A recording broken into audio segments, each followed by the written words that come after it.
Les anciens disent que toute parole est parole, mais la parole n'est belle que dans la bouche de ceux qui savent lui donner forme, fond, sens et vie. Les anciens disent aussi que le taureau qui s'échappe se rattrape, mais la parole qui s'échappe ne se rattrape guère, la parole échappée peut conduire à la guerre. La parole doit être celle qui éclaire, qui enseigne et qui conseille. Ça, c'est pas les ancêtres, ça c'est moi-même.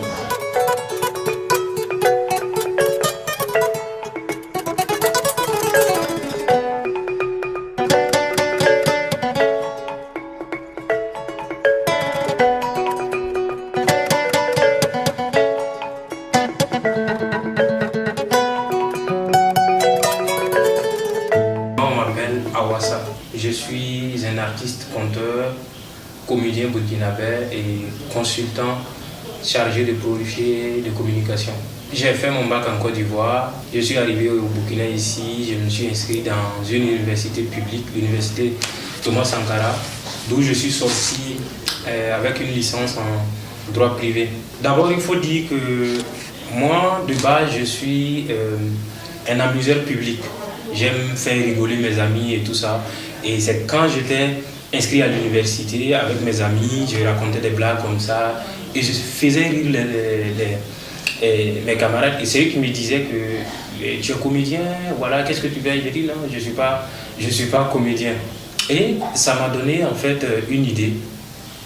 Et en 2019, j'ai créé mon groupe de web comédiens qui s'appelait à l'époque Les Deux Cabés Comédie.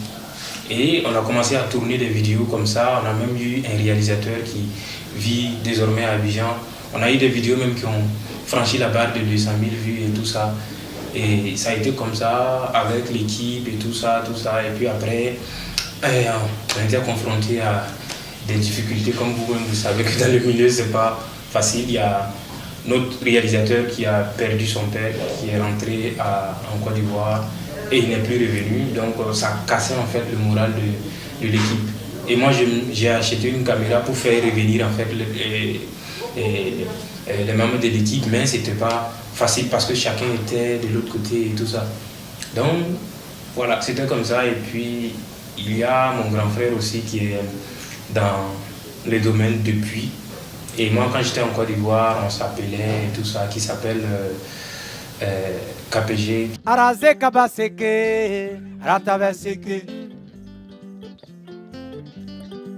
Kaito, dans mon village, il y a deux lois.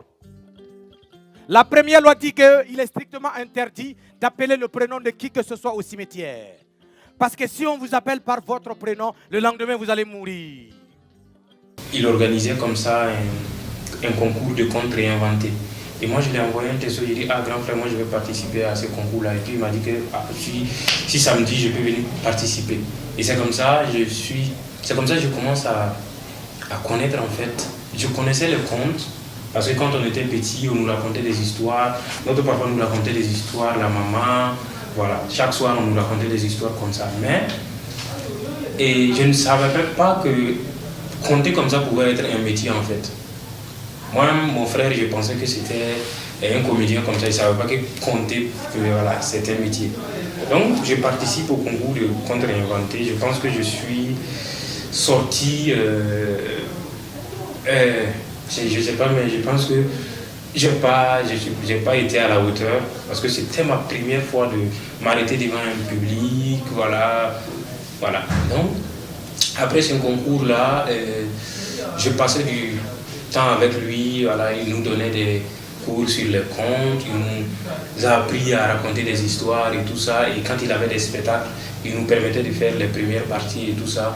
Donc moi ça m'a forgé et ça m'a donné encore la force en fait de connaître encore les contes, quels sont les éléments qui composent un conte et tout ça. Donc c'est à partir de là en fait que je commence à rentrer en fait dans la peau d'un conteur.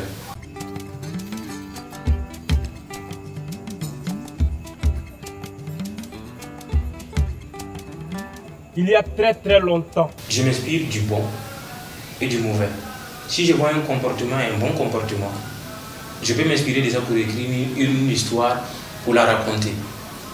Si je vois un mauvais comportement, je peux m'inspirer de ça pour écrire une histoire et la raconter. Maintenant, je raconte mes histoires en fonction du public qui est en face de moi. Si ce sont des enfants, je trouve des histoires traditionnelles comme ça pour les raconter, mais je crée beaucoup. Je fais des contes de création. Et les contes de création, c'est plus pour les grandes personnes. Donc, au-delà du voisinage, quelque part, le vivre ensemble n'est pas l'affaire de quelque part, de nulle part. Je suis celui-là qui cherche toujours à m'améliorer. Donc, ça m'amène à écouter en fait les conteurs, beaucoup de conteurs. Notamment, il y a une grande conteuse qui est notre grand-mère, qui s'appelle Amoin, qui est en Côte d'Ivoire. Elle, je l'écoutais beaucoup. Quand je commençais, voilà, je l'écoutais beaucoup. Je voyais ce qu'elle faisait avec les enfants et ça m'a beaucoup influencé. Et aussi, mon grand frère qui m'a beaucoup influencé aussi par sa manière de créer ses projets artistiques. Voilà, lui il m'a beaucoup influencé aussi. Et j'écoute aussi des conteurs aussi qui sont au Sénégal, qui sont, voilà, j'écoute plein de conteurs pour me permettre en fait de me perfectionner davantage. Je m'inspire de ce que je vois. Là actuellement, par exemple, je suis en train de travailler sur mon tout premier spectacle qui aura une durée de 1h30 minutes. Et je me suis inspiré de la situation actuelle du pays pour sortir en fait cette création-là. J'ai déjà fini l'étape de l'écriture et actuellement je suis en train de voir avec le metteur en scène, des scénographes pour structurer encore ce projet artistique-là. Sinon, moi, mon inspiration, je m'inspire de ce qui est autour de moi, de ce que je vois. Voilà. Je travaille beaucoup aussi avec les enfants, dans les écoles puis dans des espaces culturels. Si le public qui est en face de moi, c'est les enfants, il y a des thématiques que j'utilise pour permettre aux enfants en fait de comprendre ce que je vais dire. Voilà. Et les thématiques, je peux les citer, voilà, le bien, le mal, il faut faire ça, il ne faut pas faire ça, voilà. Parce que la base même du conte, c'est la transmission, c'est l'éducation.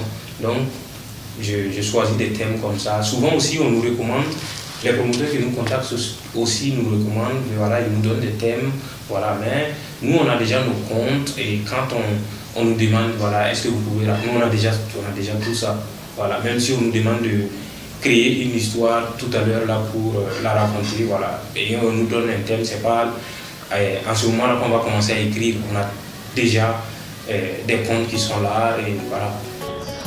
Alors je vais vous raconter une toute petite histoire, c'est l'histoire de la gomme et le crayon. Un jour, la gomme en avait marre de rester toujours chez elle et la gomme voulait se faire des amis. Alors la gomme s'est fait son voyage et a commencé à marcher. Et sur son chemin, la gomme aperçoit le crayon. Et la gomme était joyeuse, tellement contente de voir enfin un ami. Et la gomme qui a dit « Bonjour mon ami, le crayon » et le crayon qui s'est retourné comme ça, qui a dit à la gomme « Qui est ton ami ?» Est-ce que quand tu me regardes, je ressemble à ton ami, petite minuscule gomme? Et la gomme qui dit « Mais pourquoi tu ne m'aimes pas ?» Mon public cible, c'est tout le monde. Mon public cible, c'est tout le monde de façon générale. Maintenant, l'enfant, c'est l'avenir.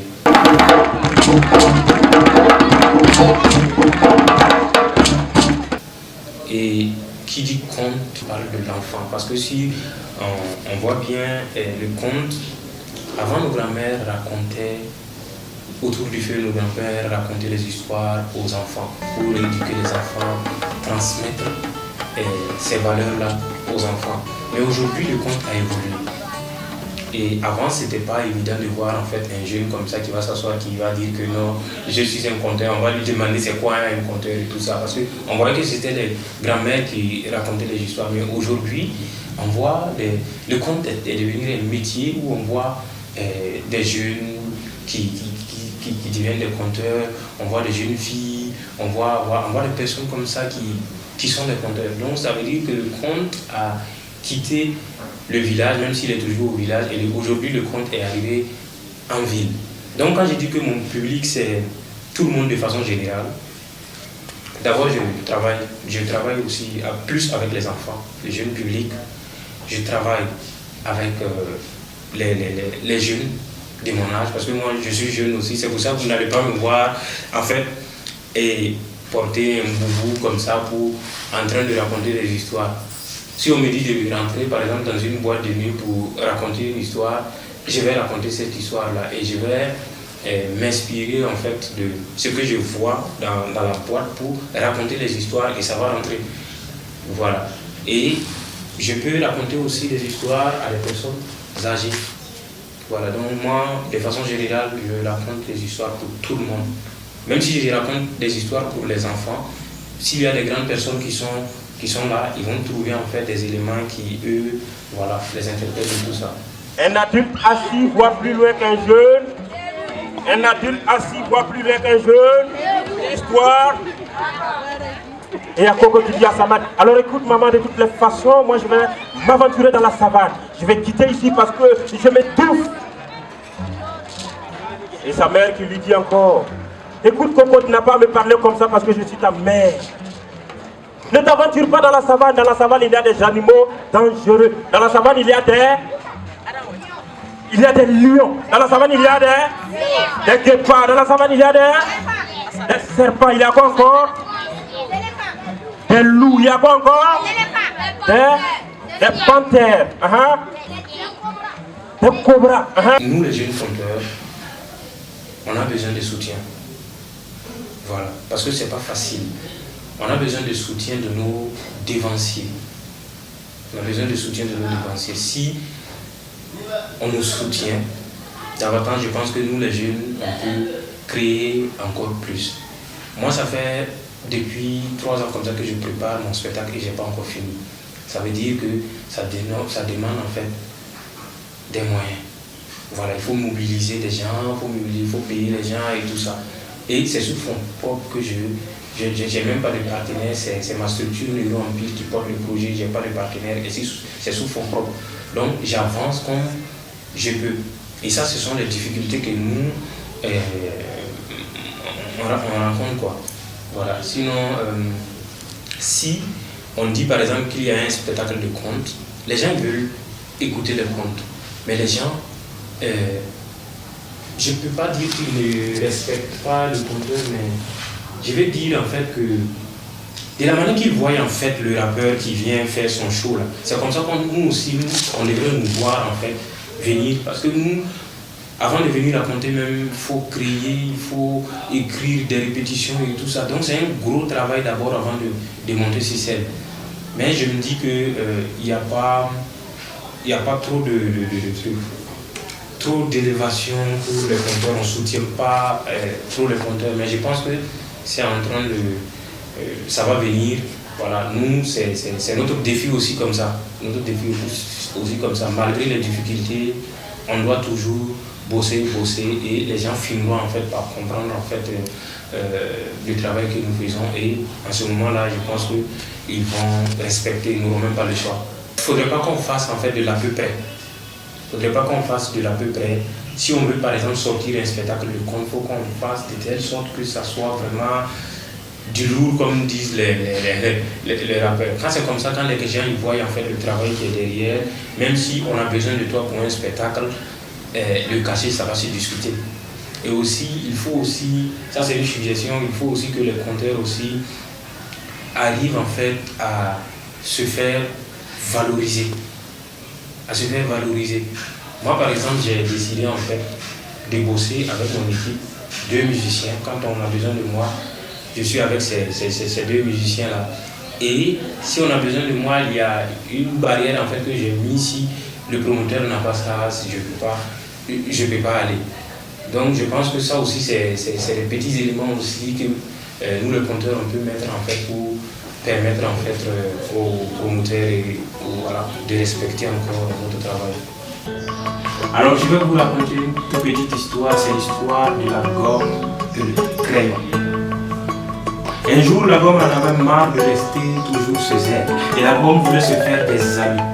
Alors la gomme s'est fait son sac de voyage et a commencé à marcher. Et sur son chemin, la gomme aperçoit le crayon. Et la gomme était joyeuse, tellement contente de voir enfin un ami.